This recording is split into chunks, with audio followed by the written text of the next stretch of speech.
राजकुमारी माहिना अपने पिता राजा जफर की एकमात्र संतान थी।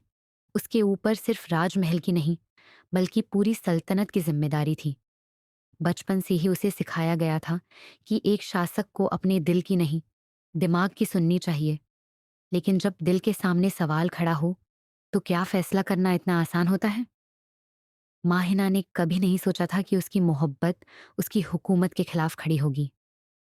वह राजकुमार आरिफ से प्यार करती थी, लेकिन आरिफ का ताल्लुक उस राज्य से था जो कभी उनके दुश्मनों का हिस्सा था।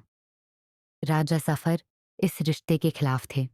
उनका मानना था कि यह रिश्ता उनकी सल्तनत के लिए खतरा बन सकता है।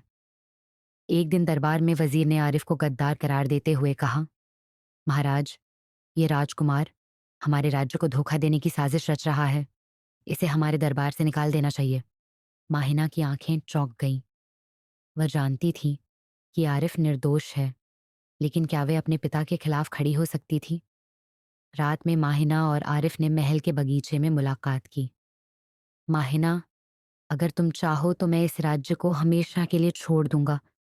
मैं तुम्हारी खुशी के बिना कुछ नहीं चाहता, आरिफ ने कहा। माहिना की आंखों में आंसू आ गए।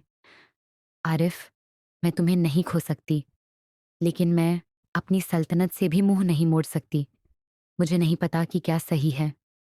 अगले दिन माहिना ने दरबार में अपना फैसला सुनाया। अगर मेरे पिता को मेरी मोहब्बत मंजूर नहीं तो मैं इस सिंहासन को छोड़ दूंगी। दरबार में सन्नाटा छा गया।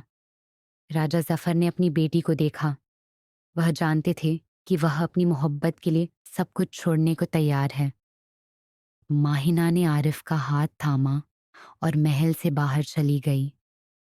सिंहासन पर कोई और बैठा, लेकिन माहिना ने अपने दिल की सुनी और अपने जीवन की नई शुरुआत की।